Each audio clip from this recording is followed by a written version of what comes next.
Our topic for this week is the best and worst games of 2018. And as Zeiser said earlier, we're going to be doing a whole bunch of these episodes. We're going to go back in time to 2017, 16, who knows, maybe back to the 90s. We'll see how far we can get. And we're going to detail all the games that were like the hot shit when they came out, all the games that we got to play, some of the games that we were going to play but didn't because it ended up being a piece of garbage.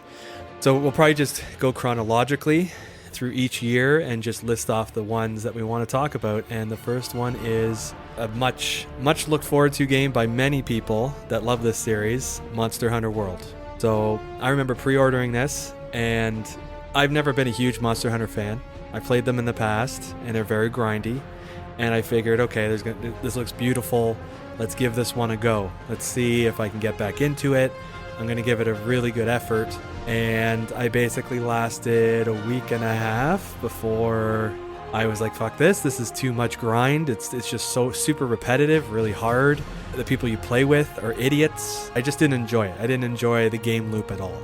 Yeah, I picked it up because I had a best friend that was a diehard Monster Hunter fan, and I have avoided this series for a long time because it's been trapped on handhelds for a while, like PSP and stuff like that. So I never really wanted to play it unless it could be, on a proper console, because I think like the last 3 or 4 have all been on like the Wii and like DS or some kind of like Nintendo handheld and stuff like that. So this was the first one that's been brought to consoles. And so I was like, okay, it came out in January of last year at a time when nothing else was really going on. So I was like, okay, let's give this a real shot here. Because I knew my good friend would bring in some of his buddies, so I would have people to co-op with.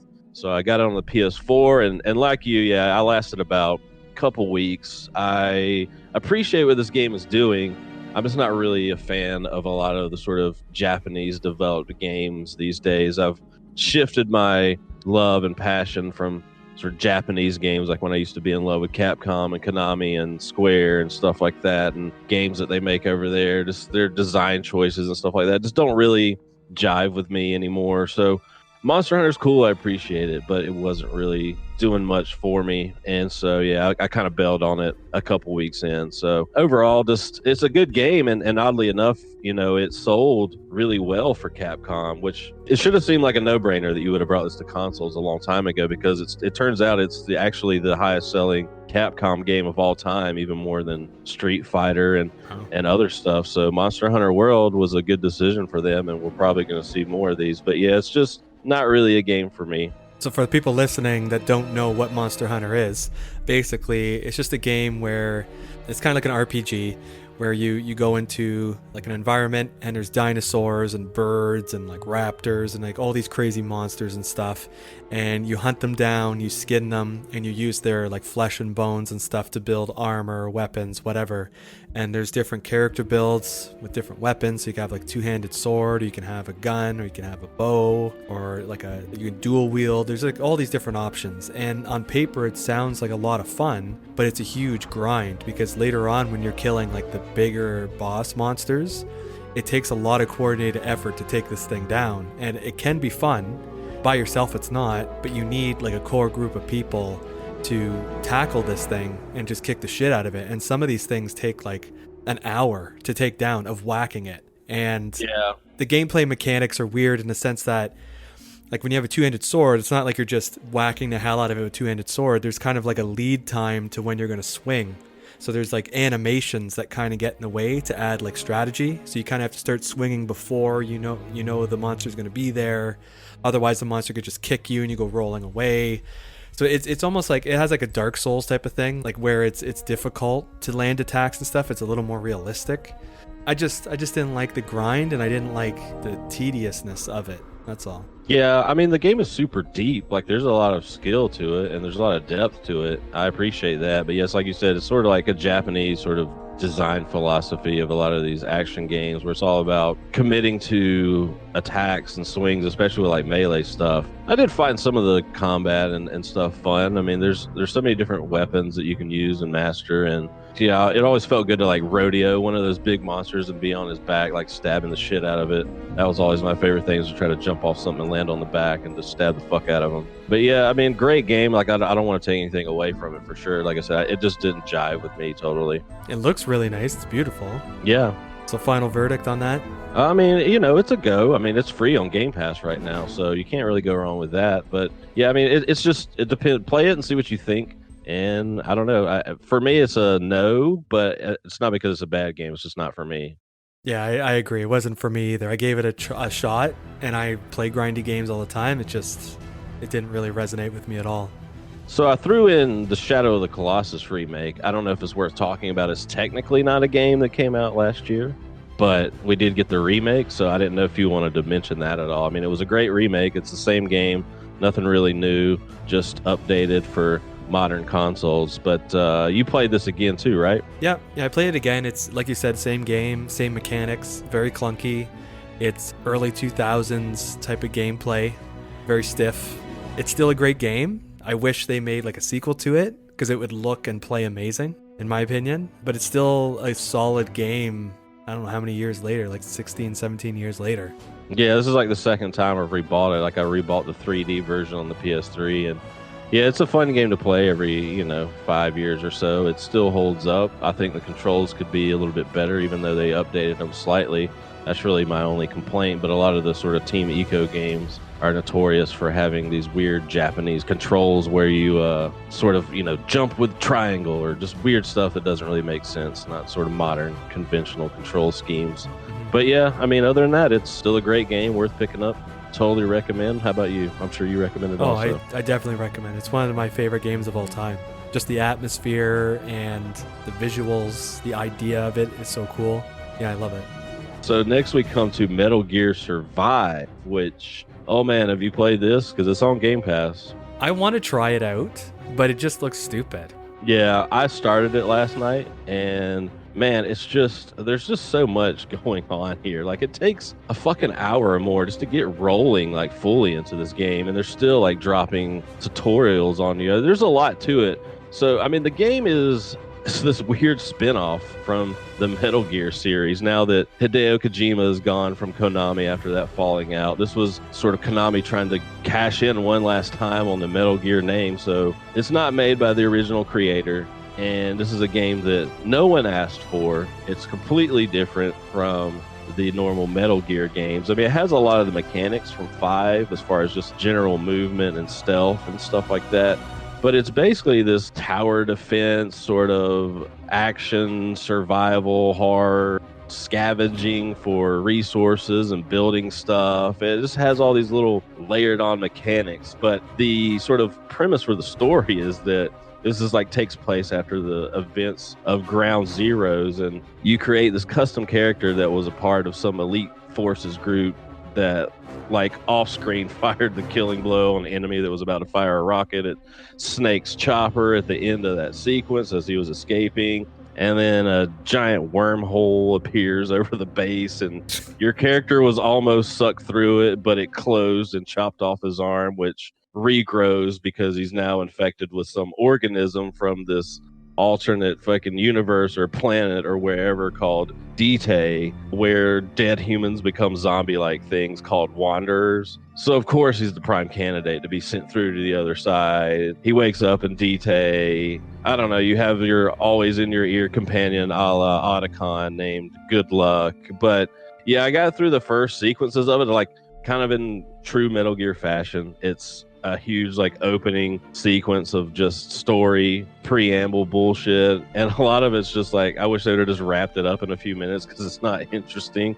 I guess they just wanted to somehow try and justify this game, like, story wise, but it's honestly just the most bizarre thing I've ever seen. And yeah, I haven't played it enough to really get a sense. Like, I'm just getting into the meat of the game now, but first impressions of it are not very good because, like I said, this is not anything that any Metal Gear fan wanted or asked for, and it just seems like a terrible way to tarnish the name of Metal Gear with this fucking abomination of a game. The next game we were all kind of excited for because it has some Left 4 Dead feel to it, was Warhammer 40k Vermintide 2. And basically what this game is like, it's like a co-op survival game where you have to stick together with your team to make it to the end of a level. And when you're in the level, particularly in this game, you have like these vermin rat things that are just constantly being thrown at you and you're killing them. And then there's different like special rats, and some of them will like grab you and pull you away. Other ones pounce on top of you. Very, very similar to the Left 4 Dead series. It's almost like a reskin. It's basically Warhammer Left 4 Dead. I mean, it plays exactly the same way, pretty much. But it has like RPG elements, so you can get weapons and you can like craft some things, like very basic stuff. It's very light, and you have like 2 builds per character type. So I like those aspects of it. Our time with it, I wasn't in love with the game. I thought it was okay. It felt like you had to grind a lot to bump up the difficulty to have more fun with it, because it was kind of too easy on normal. And I don't know if we ever made it to a harder difficulty, because you have to be a certain level and your character has to have so much HP or whatever it was to make it to the next thing. I got burned out on it pretty quick, even though it was an okay game. Just I wasn't in love with it. Yeah, it's a perfectly fine game, and the only problem was that it didn't have the multiplayer aspect that would have sort of given this game life, I think, which they finally added or are about to add, which I talked about on the podcast a couple weeks ago, which would give it more of a Left 4 Dead style versus mode, I think. So I'm going to have to check in with that and see if this will breathe some new life into it. But yeah, it was fun. It was like the first day I played it, I was like, holy shit, this is really fun. And I played the shit out of it.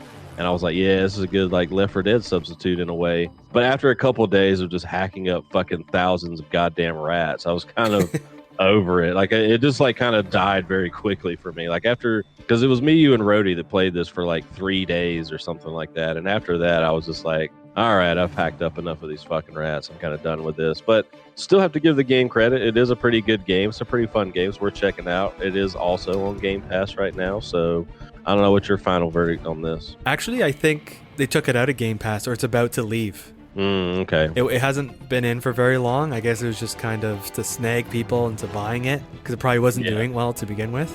So my verdict is it's fine. Like to me, it's like a 6 or 7 out of 10. Like it's fun for an afternoon or two. I wouldn't say it's something that I would want to play over a long period of time. The servers might be barren now. There's probably nobody playing. But my favorite things were the horrible and ridiculous things the characters would say. What was the thing that, I think it was your guy, he had like the top hat, he was like the witch hunter. It was about like falling, and the way he spoke. Watch your footing, or you'll never be heard from again. So the next game is a game that I recently just beat this year. It came out last year. It's Ni no Kuni 2, Revenant Kingdom. As I said in the podcast previously, it's a really good Japanese RPG with a lot of different mechanics going on in it. Like you're leveling up, you're doing battles. It has like a kingdom builder where you pick and build buildings like shops, weapon shops and stuff. And then you have to recruit people in the world to come run those shops so you can like research more stuff like extra XP after battles, more money, all that sort of stuff. And it also has like an overworld army mini game where you kind of walk around on the overworld and you have like 4 different groups surrounding you, because you're like the main character is the king basically, and you just go around and you take out like other little armies and stuff to just take over land, and like you get money and whatever from it. But I would say it's a pretty solid game. Like I mentioned before, it's completely different from the very first game, which was more like collecting monsters, Pokemon. Like this one's just more of a traditional Japanese RPG. I definitely recommend it though. I'd give it a good 8 out of 10. It took me about 50 hours to beat it, and I did a little extra stuff afterwards. But for a game that's been out for a year and a half and you can get it for like $15-20 now, it's like a solid time sink. All right, so the next thing on the list is Sea of Thieves. Now, this game was a Rare-made game on the Xbox. Now, Rare was a beloved studio back in the day, especially back in the height of the Nintendo days, like Nintendo 64 and stuff. They made a lot of classic games that people love, and Microsoft ended up buying them up during the 360 generation, I believe it was. And so far, they've never really put out anything of worth since. So this was the most interesting thing Rare had done in a while. and there's not a whole lot of pirate games out there. So this was more cutesy and fun. This wasn't like, sort of a Assassin's Creed style, more realistic game. It had like the sort of Rare charm to it, where it's like lots of cartoony, cutesy characters and stuff like that. But this looked fun. Everyone was excited about it. The only thing is like, we didn't know if it was going to be good, but thankfully this is when sort of Game Pass was getting rolling and Microsoft was just putting their big AAA first party games on Game Pass. And you could basically just play them for the cost of a month of Game Pass. So this is where we all picked it up and started playing it, and where at least me and Cynthia started subscribing to Game Pass on a monthly basis. But the game came out, and to this day, that first night of playing this game was one of the best fucking gaming experiences I've ever had. Like, it's the most memorable and hilarious times with a game that I can remember. And so like after the first night, I was really kind of high on this game. I was like, man, this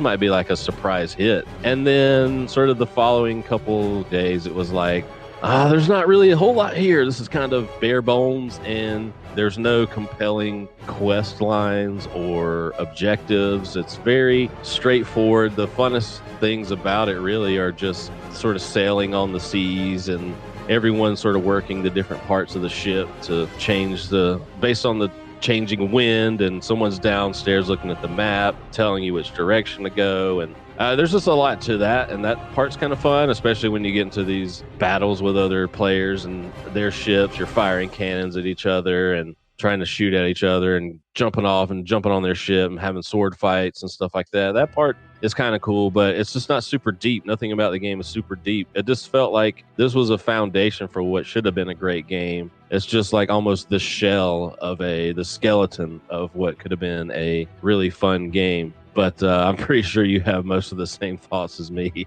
Yeah, that's exactly it. Like, it's the foundation for something amazing. And all the fun that we had with it was because we created that fun. Like throwing someone in the brig and telling them we won't let you out until you take your clothes off.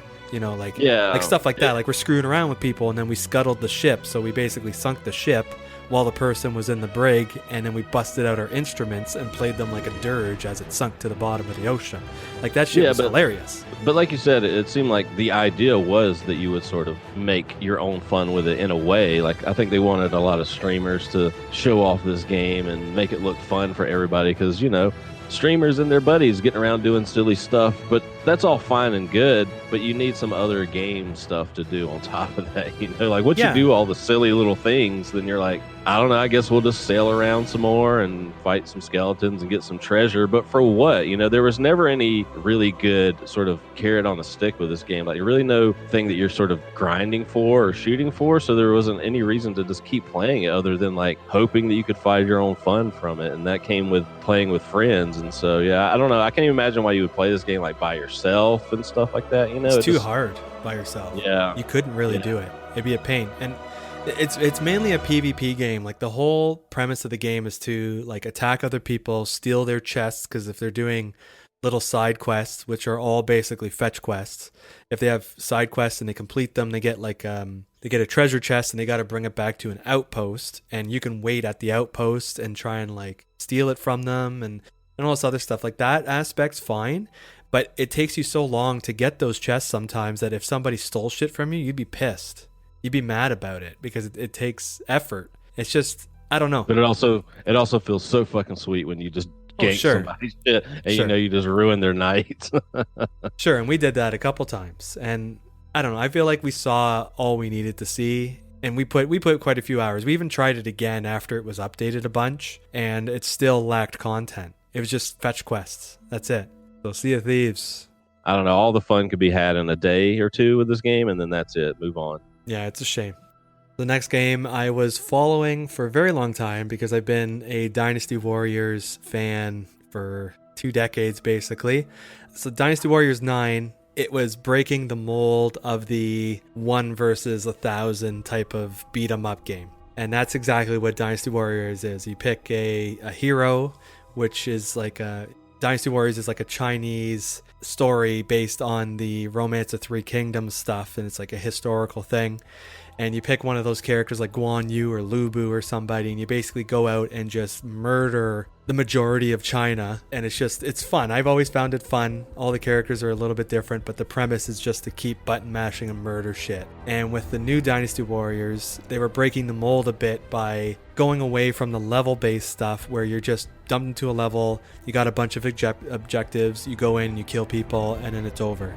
This was more of like there's a world map, and you were taking over bases, you were pushing the front line forward and jumping over walls, going into different cities and stuff and assassinating counselor or the king there or whatever it is. So it kind of had some next gen ideas finally after more than 8 reiterations. It was more like 20 reiterations of this game, of it being the same thing every fucking year.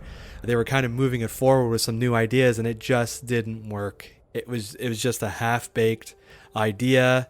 It was like, let's just take the original Dynasty Warriors, throw it on a big map, and we'll just throw a bunch of stuff like a checklist. That, just like when I always complain about the checklist simulator games, like that's what this game turned into in a way. It was just, there's a bunch of shit on the map, you can collect stuff for no reason, expand, and keep checking things off your list, and eventually you'll beat the game. And it flopped. I didn't like it. People hated this fucking game. It's got tons of glitches. So nice try. 2 thumbs down. Yeah, I can't believe you're still playing these games. I love these games. This is my guilty pleasure. Guilty pleasure. I mean, I guess. I know there's some people that still love them. Yeah, I bailed on the series like on the PlayStation 2. I was done with it by like 4 or 5. I'm just like, I can't do this same thing anymore. And I appreciate they sort of tried to update it, make it more modern with like these open world things. But yeah, I looked at some of the gameplay. I'll peek in on this series every now and then to see what's going on. But man, it's just so many dated mechanics and design philosophies. And man, I just can't believe people still play this, but more power to you. So moving on, the next thing that we both played last year was a game called A Way Out. Now, this was made by a guy called Joseph Ferris. This was another one of those EA originals. It's the second game directed by this guy who came from filmmaking. Now, he had done Brothers: A Tale of Two Sons, which I thought was a really special and cool game. Have you ever played Brothers? I did. I couldn't get into it, though. And then I just played something else, unfortunately. I don't know. I just highly recommend that game. I'm not going to get off on a tangent about that. But so, yeah, A Way Out is it's a co-op game. So it has no single player, so you would literally have to play it with a partner. Now, you could do this split screen local co-op, or you could play with someone online. And what was unique about it is you would buy one copy, and then a friend could download this like sort of free version of it, and they could invite you to their game, and then they could basically play it with you co-op for free. So me and Cynthia did this last year, and it was a pretty fun experience. We beat it over the course of like 2 nights. It's an action adventure game, like third person, but there's a lot of different levels and different mechanics and stuff like that. Like one player will be doing one thing and the screen will split apart while the other character is doing another thing, and you're kind of working together. And there's a little bit of gunfighting here, some action sequences, some chase sequences, and it was kind of like a sort of low-rent co-op, Uncharted almost in a way. But yeah, I had a lot of fun with it. I thought it was kind of like a unique and special game. What were your thoughts on it? Yeah, I liked it too. It was fun, very story-driven.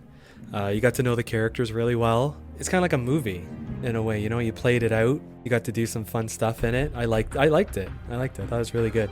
Yeah, we sort of solved the mystery of what was going to happen at the end by the time we got there. And I won't spoil the end for people that haven't played it, but the way it sort of wraps up, even though you can kind of see it coming, it's really cool the way they sort of have you playing co-op the whole game, and they sort of twist that around at the end. It's kind of fun. So yeah, I definitely recommend A Way Out. I'm not sure what it goes for these days. We played it on Xbox, but I think it's available for pretty much everything. So yeah, I definitely recommend that. And the game I played last year after this was Far Cry 5. Now, speaking of co-op, this was my favorite thing about Far Cry 5. As listeners know, I'm a huge fan of the Far Cry series, been there from day one, love it, but I'm starting to get a little bit burned out on it. The sort of open world first person shooter Far Cry shtick is getting a little bit old to me.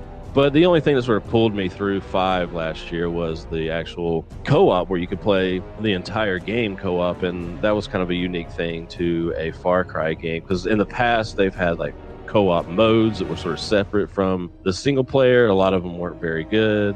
And so this was the first time you could play the entire game co-op, and it was a lot of fun. Like, me and my best friend always make up dumb shit to do in games like this. So we had a whole night or two where our thing was just using melee weapons only, and they have like, so it was all melee weapons and like shovels, and they had this like shovel rocket launcher, and so that's what we would use to fight all the enemy encampments and stuff. We were running, throwing bats, throwing shovels, then like picking them back up, using them, swinging in, fucking bonking the dude over the head, knocking him out. And that was like the most fun I had with that game, was like me and my best friend making up dumb shit to do. But yeah, the story was pretty stupid. A lot of things about that game, I thought this was just one of the weaker Far Cry games outside of the co-op stuff. And it's not a bad game, but like I said, I'm on the downtrend with Far Cry, and they're really going to have to reinvent it soon to keep me interested in playing this series. But have you ever checked it out? No, because I burned out a long time ago on Far Cry and a lot of Ubisoft games, and I will play it.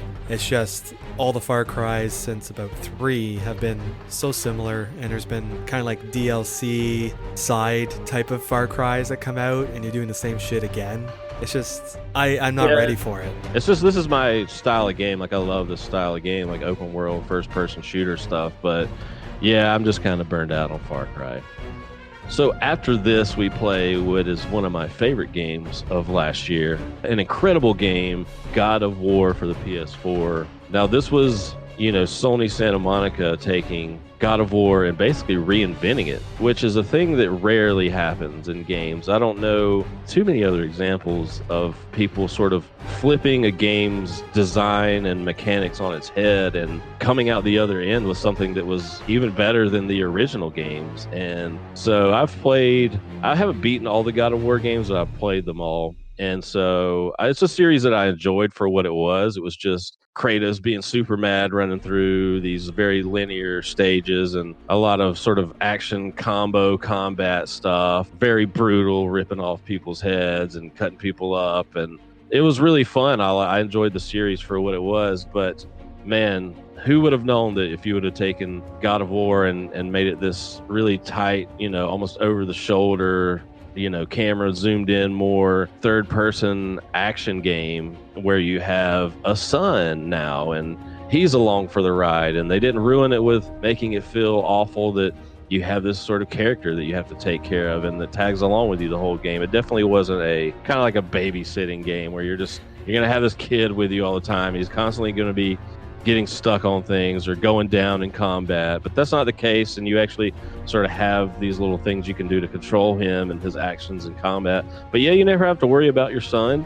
And they move into a different sort of mythology in this one instead of the, Greek mythology with the old ones. And then they sort of move into Norse mythology. So just everything about this game is totally different from the original God of Wars. But man, this is like an incredible game. And it's so good. If you have a PlayStation 4, like, you have to buy this game. Like, it's so fucking good. And I can't wait till you play it so we can talk about it on the podcast, because I think you're going to like it. It does this really unique thing where the camera never cuts, so there's no cut scenes. Everything's in engine, and they just found a way to sort of always pan the camera. So you can imagine how difficult that would be when you're doing some of the larger boss fights.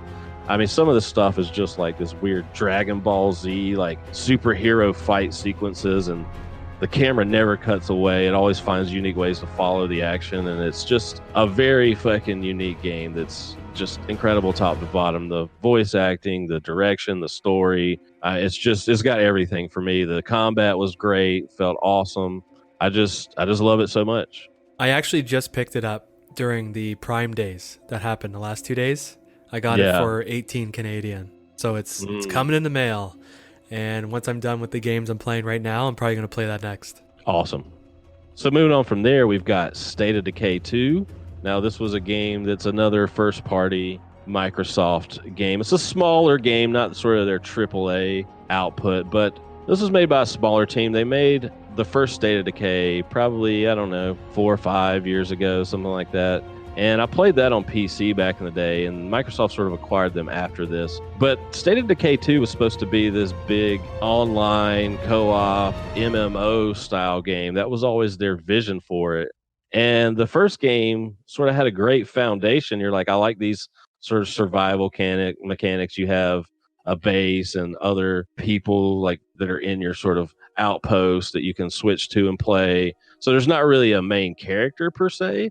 You're just kind of playing different sort of NPCs that you control, and you can switch between them, and they can perma die. And so it's a zombie game, and it's more about survival and like kind of base building. You have to venture out. You got cars and stuff. You got to worry about gas. You go out and clear out these hordes and different things. It's a fun game for a couple days, but I was really looking forward to State of Decay 2, hoping that it would sort of deliver on what they had always talked about they wanted to do with the series. But like I said, the game was fun for a couple of nights, and then I was over it once I got through it. But what were your thoughts on it?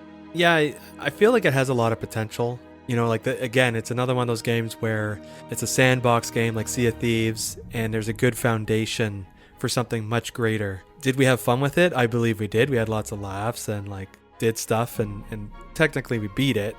It's just, you end up doing the same shit over and over again until eventually either it gets too difficult, because if you take too much time in the game, the zombies will build up too much and become too difficult to handle, and you'll just end up being overwhelmed and dying. And it's like, okay, well, that's fine. Like, we're on a timer, kind of, unless we can keep them at bay and go around and just kind of exterminate the one area or two areas that are getting out of control. But it just has a whole bunch of mechanics and stuff that are really fun, but it just, again, falls flat. It's just a great idea that didn't see itself through to the very end, and that's unfortunate.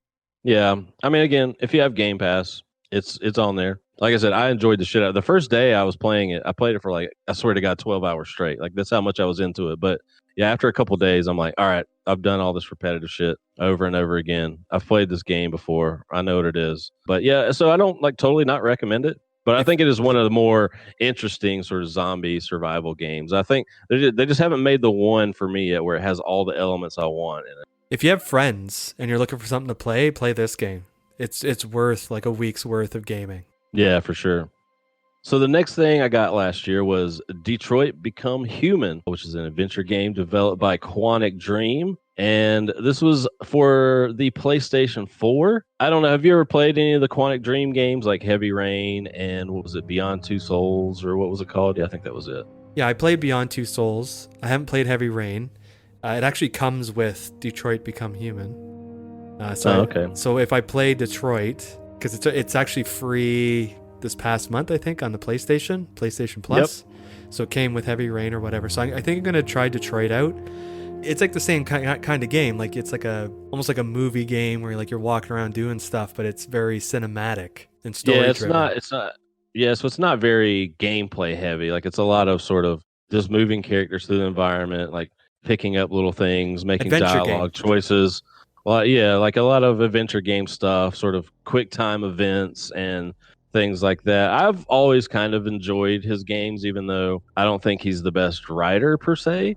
And sort of this game you follow like the plot of 3 different androids. So this is like a more futuristic thing where it's the ultimate question that's been addressed in like every fucking sci-fi story to this point. So it's not even original anymore about would androids and AI, are they considered real life people, and how would we treat them? And it's sort of did it in a way to spin the story as this like social question about, if we had these androids and that were working alongside us, like how would we treat them? Like, it's a little ham-fisted at times where like the androids have to ride on the back of the bus and stuff like that. Like, there's a lot of people that hate them and don't want them there. And so they're doing a lot of social commentary with this game, which is, it's fine. It's cool, but it's been done before. But as far as all the Quantum Dream games I've played, I was enjoying this one the most. I've just never gone back to it and finished it. I got maybe halfway through it, and I just wasn't in the mood for the game when I was playing it. So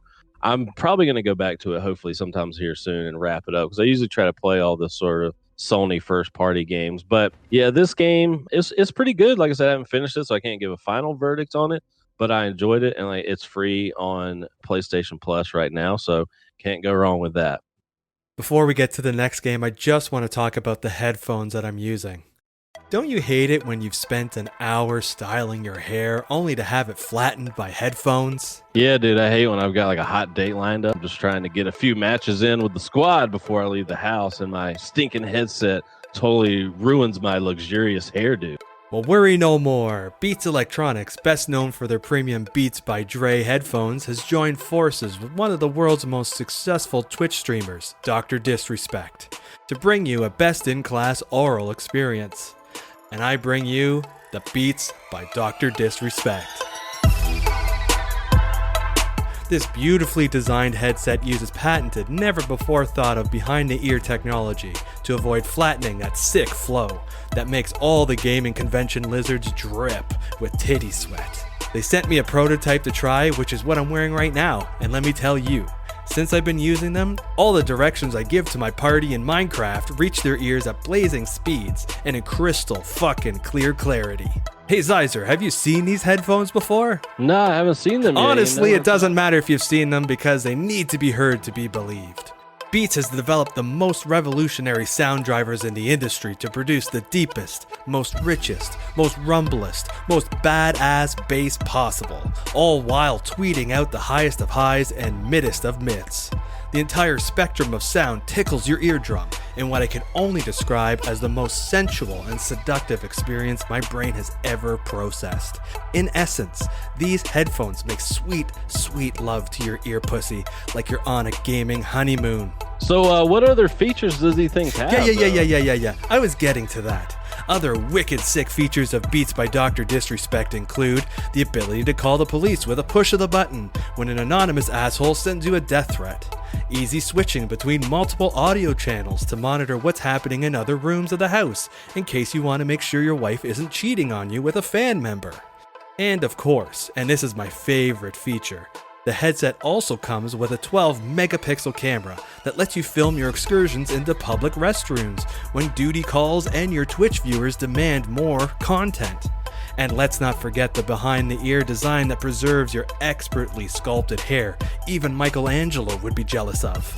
I can't say enough good things about these headphones, and for our viewers listening who are interested in picking up a pair of these bad boys, just visit www.beatsbydrdisrespect.com/BOG podcast and receive a 3.6% discount on your order. Hey Zyzer, are you going to order a pair? Well, I don't know. I kind of got these Astros. You know what? They might not make them in your size, so shush your face. But I'll keep you posted on further developments. Be like me. Get to the tippity top of the gaming mountain and become the sleazy 70s muscle cock you should be. Buy a pair of Beats by Dr. Disrespect soon, today, right fucking now. Go on, scram.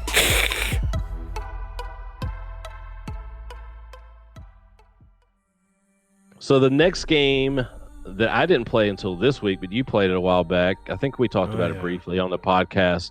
Onrush. So give me your little spiel on Onrush and what you think about it. So originally I thought Onrush was going to kind of be a spiritual successor to Blur, which is like a more realistic kart racer type game where you have your car and you pick up power-ups and you shoot them out of the cars and stuff. But no, this game is basically like a weird team racing game that I would say is similar to Overwatch in the sense that you have different cars that are just kind of like different characters and they have different special abilities and all this other shit. And it is just the most shitty mobile-esque type game that you can get on a console. It's just a piece of garbage. It is not fun. It's just shit. Absolute shit. So I found the game surprisingly fun. I mean, it's not great. Like this is not a hill I'm going to die on. But I guess in lieu of like not being any like interesting or unique racing or combat racing games out there, I was kind of enjoying just fucking around with it. I mean, it's not great overall, but there's a cool foundation here for what could have been a better racing game if they would have thrown some weapons into the mix, I think. Because you just have too many passive abilities. Like, yeah, you have all these different car classes that have their own abilities, but most of them are fairly similar or don't really play out in any interesting way a lot of the times. I did enjoy like running over the sort of fodder motorcycle enemies are almost like creeps in a sort of MOBA game. They have these like fodder enemies that you hit to get boost or nitro or whatever. But the game feels more like Burnout to me than anything, Sure. really. Okay. Yeah. Burnout. I can definitely see the lineage to MotorStorm, which are the devs that Codemasters absorbed after Sony closed down that studio. So yeah, I kind of get a little bit of feel of MotorStorm here. But yeah, the only thing I really hated about it was the sort of unskippable stuff in the game, like the kill cam that you can't skip, and some of the end of race nonsense where it's like showing you who was the MVP, who did this thing the best, who did that thing the best. But I don't know, other than that, like it's kind of like mindless fun. I'm enjoying it. Like it's not great, but it's free on Game Pass, and it's just, I don't know, I'm having fun with it. I'll probably at least play through the single player campaign. I ran some online races the other day to see what it was like, and I don't know, man. I actually don't hate it. Like I like it better than I thought I would. I don't know. I'd rather shove a preheated barbecue up my fucking ass. Well, you do that, and I'll go play some more Onrush. All right, so the next game that I played recently, also that came out last year, was Shaq Fu: A Legend Reborn. Now, I did a whole breakdown in the What the Fuck We're Playing last week about this, so I'm not going to talk about it again. So go back and listen to that episode if you want to hear that. But let me tell you, it is hilarious, and I actually highly recommend this game because you will be blown away. So a game that actually came out, I think it actually came out a little while ago, or either that or it was in early access, and it's basically the spiritual successor to the Roll Cage combat racing series that was popular back on the original PlayStation, and this game is called Grip. And what it is a like futuristic racing game where you have kind of like an all-terrain vehicle that can go upside down, drive on the walls, on the ceiling, and all that stuff, and you get pickups and you shoot them at your opponents and stuff like that. So it sounds exactly how it is. It's like Wipeout. It's very similar. If you like these type of games, it'll definitely scratch that itch. I'd give it a good like 8 out of 10. Like it's a good racing game, but again, like most racing games, especially like kart racers or combat racing games, they get repetitive after a while because you're doing the same thing. It just might be quicker, like your vehicle gets faster, or you do like a higher tier and it's just a quicker game. But it's definitely a great game. It's on Game Pass. Almost all these fucking games seem to be on Game Pass. I know. I feel like we keep talking about Game Pass all the time. Like we're fucking. Might as well get them to sponsor the fucking podcast at this point. Might as well get Microsoft to sponsor this shit. But that kind of talks about how good Game Pass is then, because we're talking about all these like really good games. Yeah. No, I'm a huge supporter of it for sure. So the next game on this is Wreckfest. Now, I've been playing Wreckfest for years in early access. I was an early backer of this game. I've talked about it on the podcast before. Not much else to say about it, but this was the sort of official launch was in 2018. And so this was made by the ex-Bugbear developers that made my favorite racing franchise of all time, Flat Out. And this was sort of supposed to be, once again, a spiritual successor to that series. And it's pretty decent. Like my girlfriend sent me this trailer yesterday because they're launching it on consoles finally. So right now it was only on PC, and then it looked better in the trailers than what I've been playing. I don't know if getting past like the first areas or races and maybe getting some better cars might make this more fun. But my only problem with it really was it didn't feel like you were getting a lot of wrecking racing happening. Like sure, you're trading paint, but there's not a lot of big crashes and cars flipping over and parts flying all over the track, which is what you want from one of these. I wasn't getting that, but the trailer I saw yesterday, I don't know if they touched it up a little bit or polished it up even more for the console releases, but it looks better. So I don't know. I might go back in and give this one more look, I guess, because I've looked at it, feel like 20, 30 times over the past like 6 years. But so Wreckfest, not bad game. I don't know. That's a shame because it does look like an amazing game. If it comes on Game Pass, I'll play it. Yep. Anyways, moving on to an actual good racing game is Forza Horizon 4. Now, I can appreciate the Forza games from afar. I've sort of dabbled in all of them. We've talked about it on the podcast before, too. I've told my sort of things that I don't like about the series that sort of break it for me in a way. And but I still appreciate them. Still a great game. I'll let you sort of talk about this one. I'm actually a big fan of the Forza Horizon games in general. I feel like they're some of like the best racing games that are around. Like they look great, they feel great. Again, like these fucking checkpoint simulator games, like this is another one of those, but I didn't have a problem with it because I felt like the racing was actually fun. And you can pick any vehicle, any class, anything that you wanted to do, and you could make your own races. Like change all the different aspects of it, the time of day, how many laps, is it muddy on the ground, like all that sort of stuff. And I liked that aspect of it. And again, it has tons of social stuff with it, but I didn't get to play with any of you guys because none of you guys seem to like it as much as I do. So I only put about like 30 hours into it, but it was on Game Pass. Again, it was basically a free game that I played for 30 hours and I enjoyed it. It's a great racing game. Microsoft's premier AAA racing game for free on Game Pass last year. That was pretty remarkable. That's really the only reason why I played it. But in the future, come on, Forza Horizon devs, fucking make fast travel. I can't stand having to drive to every event on top of everything. Just drives me up a wall. Yeah. Next game I've talked about many times, and it is Guacamelee 2, the sequel to obviously Guacamelee 1. I've raved about this franchise. It is a Metroidvania game. And the main character is a luchador, which is a Mexican wrestler, and you go about saving the world in quite funny fashion. It has great and funny writing to it, and the gameplay is really challenging. There's parts that basically break your fingers trying to get through some of these parts because you have to do all these combo moves, and you got to dart across here and double jump there and jump off this and bounce off that. So it could be a bit tough for people that aren't used to these type of games, but I highly recommend this game top to bottom. It's a lot of fun. You can beat it in about 12 hours. The first one you can beat about 8 hours if you want to catch up on the story. Guacamelee 2, thumbs up. Great game. So the next thing I played last year was Destiny 2, the Forsaken expansion. It was that one brief moment last year where I sort of got back into Destiny for a second. I played the Summer Solstice event, and then that sort of rolled into the Forsaken expansion. And it was really fun. You know, I had a good 2 months with Destiny, but the grind became too much, and I eventually bounced off of it. But yet another great expansion in sort of the way that the Taken King was for Destiny 1. Just a really good addition to the game. Next game is another RPG that I actually started playing last week, so I am very much behind, and that is the long-running Dragon Quest series. And the newest one is Dragon Quest XI. I played it for about 10 hours, and it's good. It's a good Dragon Quest game. It's just they haven't moved past the frameworks of the previous games. It's the same. You see the same enemies, the same like structure to how you level your character, same weapons.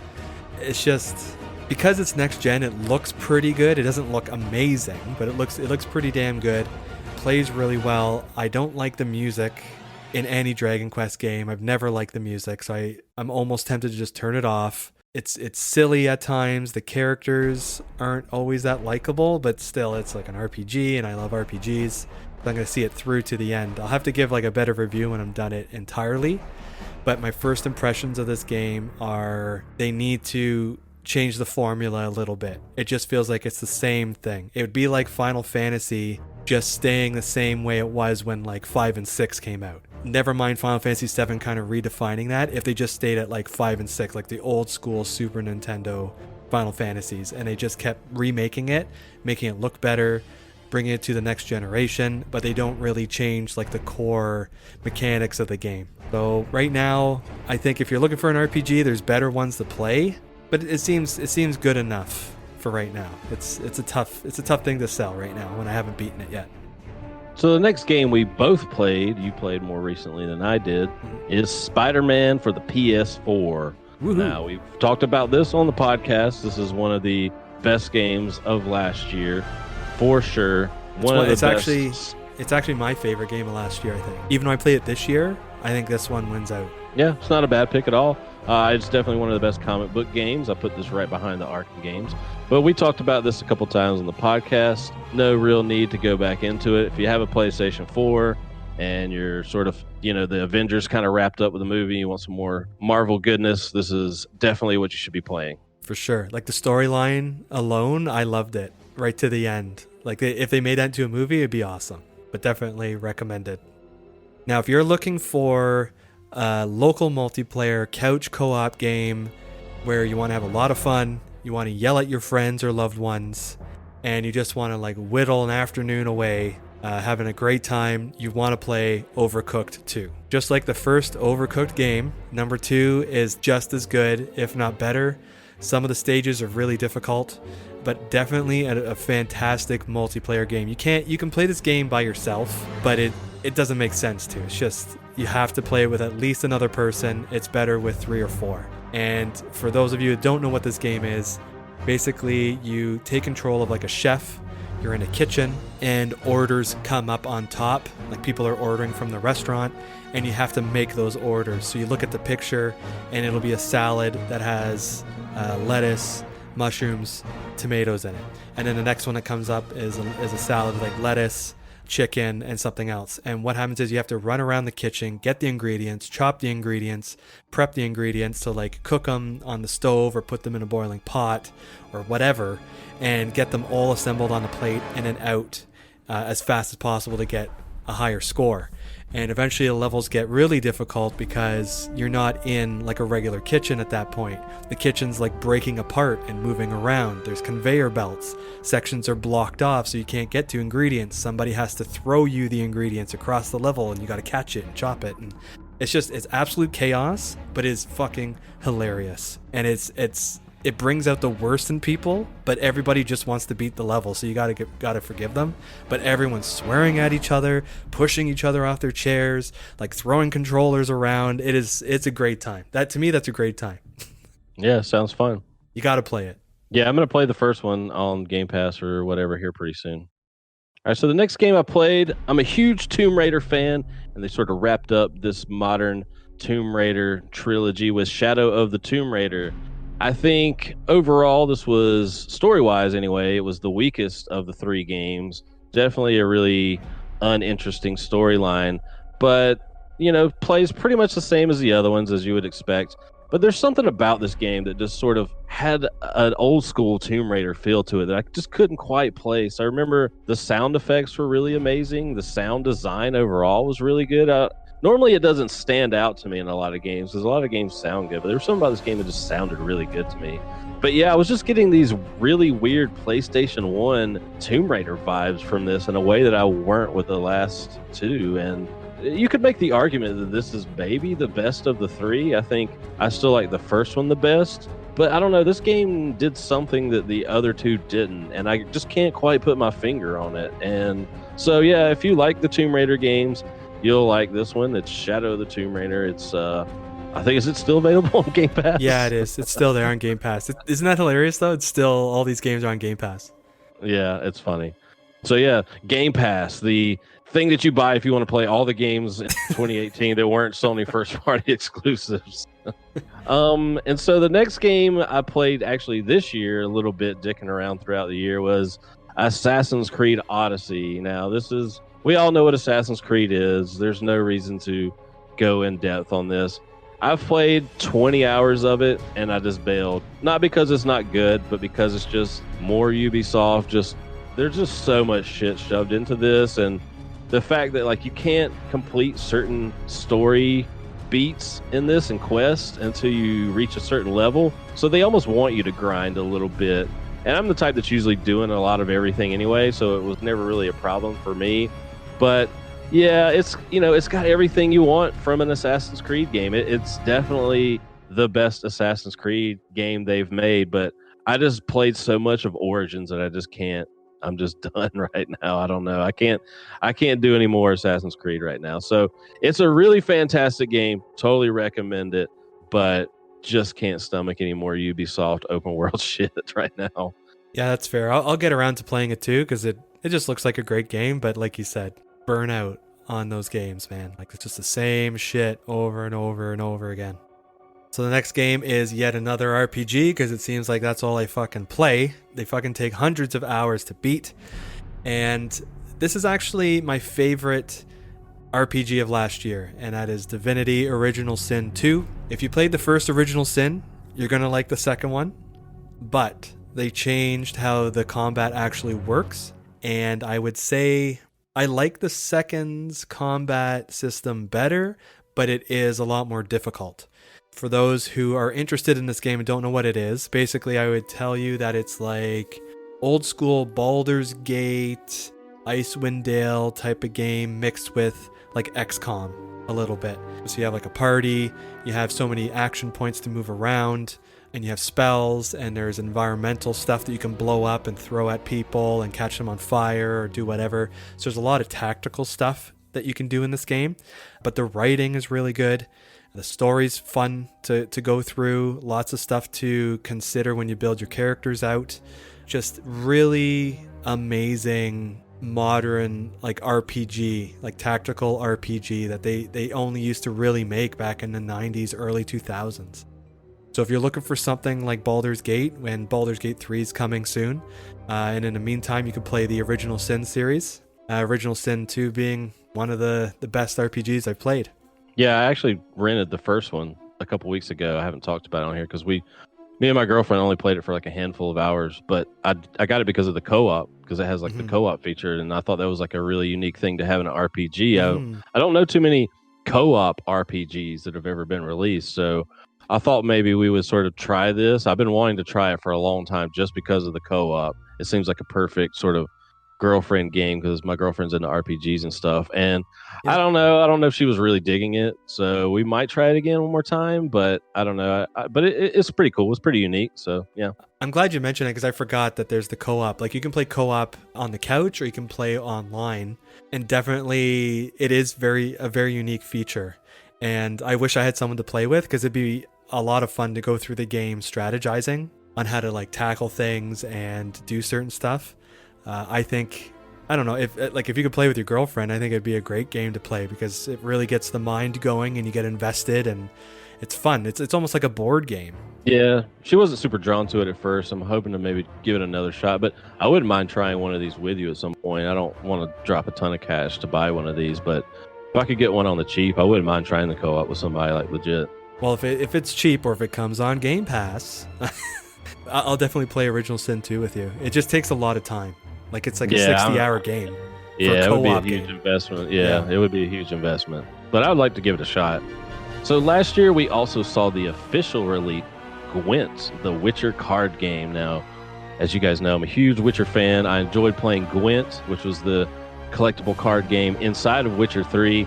And so when they announced that they were doing a separate Gwent game, a collectible card game in the style of Hearthstone and stuff like that, I was all about this, and I was playing it in beta and alpha and stuff like that. And by the time it came out, I'd sort of played enough of it. I didn't have like friends that were playing it. I always wanted to get some of my friends into it. No one's really into collectible card games.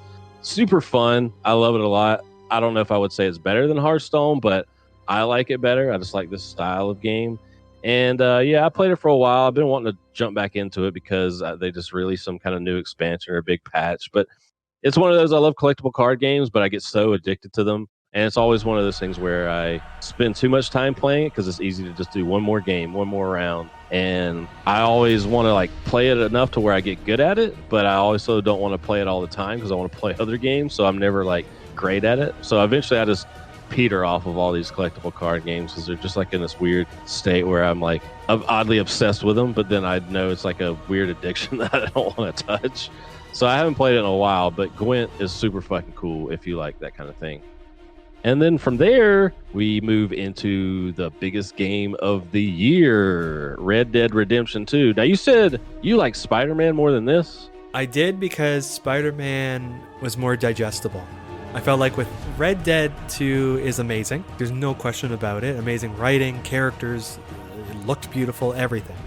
I would say, yeah, it's the game of last year, but it wasn't my favorite. I didn't have the most fun with it. I did enjoy it, though. Yeah, well, for me, it was my game of the year for sure. God of War would have been my game of the year last year if it wasn't for Red Dead. But, oh, man, I spent like 3 solid months. That was the only thing I played was Red Dead. I wrapped it up in January of this year.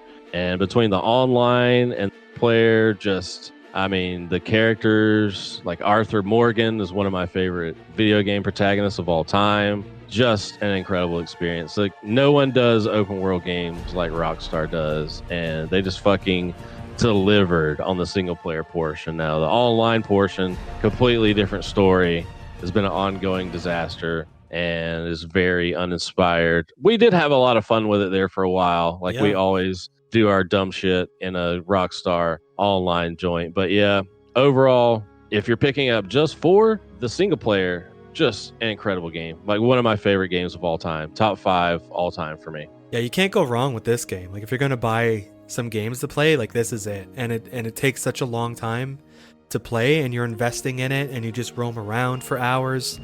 Like this is good money. It's good value for money. Right yeah, here. and we don't have a lot of Western games, where you get to play as a cowboy out in the Wild West, and so it's just a really novel idea. And on top of that, it's just a really unique thing, and I'm just glad it exists because it's so fucking amazing. Yeah, don't disagree at all. And then we got Fallout 76. Now, I've played 6 hours of this, I guess, roughly. I only played it for like one day, one afternoon, and then bailed because when it launched, it was just a complete fucking disaster, and no one else picked it up. And I've already told the story about the collector's edition, and we've talked about how disappointing this game was on the podcast. No reason to sort of elaborate on it once again, but I don't know. What do you got to say? I bounced off of it after a couple hours. We didn't even get to play it together, did we? I don't remember. No, I didn't play with anybody. No, like I played the beta, and the beta I think was like at least a week before it was coming out, and I was like, nah, dog, this is a piece of shit. Like, it's not ready. I hate these fucking games that want us to test it for them, and it's not even ready, and they'll just fix it over years. Like, no one's playing this fucking game for years. Fuck this game. This is one of the games that last year pissed me the fuck off, and it's pissed me off again. Yeah, I have some friends that are actually jumping back into this, and they say it's actually kind of fun now, but I don't know. I still have it, so I'll try it again at some point, but yep, not worth talking. This is just the only blight on Bethesda's sort of track record for me, and I'll forgive them for it. I'm not too upset about it, but yeah, it was definitely a disaster. Yeah, that preheated barbecue I was talking about, I'm going to shove it straight up my ass again. So moving on from asshole barbecues, this one was a surprise hit for me last year. Again, it came out on Game Pass, so I got to play it for free. But when I first saw it come out, I was like, maybe I should buy it. And then when it, like I said, when it was on Game Pass, like, of course I'm not going to buy it. So, and that is Mutant Year Zero Road to Eden. Now, it's a mouthful. It doesn't say what type of game it is. It sounds ridiculous. But basically what this game is again, it's another one of those like RPG, tactical, cameras over top of your characters type games. And it's similar to XCOM, where you have movement points, so you can move so many squares, move around. You have action points for when you shoot. There's a cover-based mechanic where when you hide behind stuff, you get partial cover or full cover. There's hit percentages, like whether or not you can hit somebody when you have higher ground or if you're further away and stuff like that. So it's very tactical. But the story itself is interesting because it's a different kind of world that I've never really experienced in a game. The characters are like mutants, so think of like Teenage Mutant Ninja Turtles. That's basically what it is, like humanoid mutants that live alongside humans, but it's also in a post-apocalyptic setting. So something happened, you don't really know about it until the very end. Something happened that like killed a bunch of people off. Everyone's living in rags and strapping tires to their bodies and stuff like Mad Max. But there's also these like animal people that live amongst us. And there's like a great mystery that's trying to be solved in this thing. And there's also people that have like psionic abilities similar to what XCOM had. I absolutely recommend this game. It was a lot of fun. Took 12 hours to beat. I think you should play it because I don't think you've played it yet. But I love this game right to the end. It was one of those games where I enjoyed my time with it and wanted to play a little bit more, and then would just come back to it whenever I could. Yeah, it's definitely been installed on my hard drive, and I keep hovering around it as I'm looking for things to play each week. And like I said before, my girlfriend likes tactics games like Final Fantasy Tactics and stuff like that. So we're going to give this a shot at some point, maybe this week, I don't know. But yeah, it's definitely on the list of things to do. So the next game that came out last year was Darksiders 3. Now, I picked this up this year. I'm playing through it a little bit earlier in the year. I actually just rented it this past week. I'm hoping to get back to a little bit more of it tonight. There was just something about it. I love the Darksiders franchise. Fucking loved it. 1 and 2 were great, even though they're kind of different. And 3 is kind of the same thing. It's made by sort of a lot of people that made the other two. It's a smaller team this time around. You could definitely feel that in the game design. It was definitely game design 101 in this game. Like a very sort of play it safe kind of game. Nothing unique or special about it. But I don't know, it was just something, like I said before on the podcast, something like comfort food to it, man. It was just something about it was like fun enough where I just wanted to keep playing, and that's why I rented it again. I keep waiting to see it like on sale somewhere or something. I haven't ever seen it sort of drop in price to something I would feel like spending money on, but I don't know, man. It's not bad. It's not great. It's definitely not as great as the other two, and it's kind of disappointing in a way because it's not. This was a franchise I thought it was going to be something we would continue to enjoy for many years, and they even have a new one coming out that looks even more different and weird. So I don't know, but Darksiders 3 kind of recommended. I don't know, pretty fun, not great, not bad either. So the next thing I played last year, which I've actually spent more time playing this year, is Insurgency Sandstorm. Now, this is that game I've talked about on the podcast before. It's a first-person shooter on PC. It was in an early access for a while. It's very sort of battlefieldy in the multiplayer side, but it has like a really fucking awesome co-op mode, unlike anything I've ever played in any other game. And they keep sort of changing it up. Now they have like hardcore co-op servers, and they did some kind of weird Left 4 Dead thing where the enemies were almost like zombies a few weeks ago. So I haven't jumped back into it too much recently, but Insurgency Sandstorm is a really fucking dope shooter on PC, and it's worth checking out. You can usually get it for around $20 or so. And like I said, one of the coolest co-op modes I've ever played in any game. So we basically made it through the entire list. But there's one more game that I wanted to mention that I was really looking forward to, but it was announced to come out in 2018, but it didn't. It still hasn't even come out this year. I don't know if it's ever going to come out on consoles, but I've put a lot of time into this game on the PC, but I'm actually just waiting for like the console release of it. And it's an action RPG called Grim Dawn. So this game is basically like Diablo, the Diablo franchise. It's like the Torchlight series, top-down isometric action RPG where you collect gear, you level up your skills, put attributes in your strength and dexterity.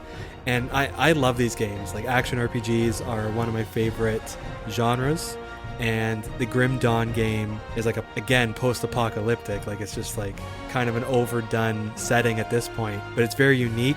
It's not exactly like Diablo. It's different enough that it feels a lot different. It's a lot of fun. I was waiting for that to come out, and I'll probably wait forever because it's never going to come out on the console. But I know that you don't love action RPGs because it took a while for you to even try Diablo 3 when it came out. Because you'd always say like, oh, it's like a clickety-clack game where you're just clicking and yeah, I can't stand playing them. The thing I found out, the thing is I can't stand playing them on PC. I can't stand games where you move the character around by clicking on the map. When you play Diablo with a controller, it's way fucking better in my opinion. Like, I know some people disagree. Like, the controller for Diablo 3 is just way fucking superior to playing it. And like, I don't understand why they never even let you have the option to play with a controller on PC with Diablo 3, because I would maybe pick it up again on PC to play with some other people. But yeah, not my favorite style of game, but I think having a controller is definitely the key for me. Well, the reason why they didn't let you use a gamepad on the PC is because the game mechanically worked for a keyboard and mouse. If you added the gamepad, it would have given an unfair advantage or disadvantage. I think it'd be more advantageous to have the gamepad. But that's, because you could do the dodge with the you could do a whole bunch of stuff. You have like amazing control of your character when you don't with the mouse. You're just clicking and it's going in those directions. Whereas with the gamepad, you can go in any direction, anytime. So they actually rebuilt it sort of for the console so that it would support the gamepad. I've played both games extensively, like both versions, and they do play slightly different. Like, they feel different. So that's the reason for that, basically. Yeah. But I don't disagree that I enjoyed having the gamepad over the keyboard and mouse. That's the more definitive version, in my opinion, the console version. Plus, you can play co-op with 3 other people. Yep. So, to wrap it up here, best games of 2018 for me were Red Dead Redemption 2, God of War, and Spiderman. Honorable mentions were A Way Out, Shadow of the Tomb Raider, and even though it didn't grab me totally, Assassin's Creed Odyssey. Worst games for me would have been Metal Gear Survive, although I still need to play a little bit of it, Sea of Thieves, and Fallout 76. So what about you? For me, games that I loved last year were definitely Guacamelee 2, amazing indie title, Spider-Man, absolutely, Overcooked 2 for the co-op and fun times, Divinity Original Sin 2, one of the best RPGs I've ever played in my life, Mutant Year Zero Road to Eden, I highly recommend that game. Is like a sleeper hit that I absolutely loved. And of course, like Red Dead Redemption 2. And I don't doubt your recommendation of God of War, which is coming in the mail. So I'm sure that'll join my list after I finish that. Biggest disappointments of last year, Dynasty Warriors 9. Absolutely, that was a horrendous piece of shit. But then you would say, oh, all Dynasty Warrior games are a piece of shit. That's okay. Your opinion. And Red Dead Redemption Online. And absolutely Fallout 76. That piece of shit abomination. That fucking game. So that's 2018 wrapped up.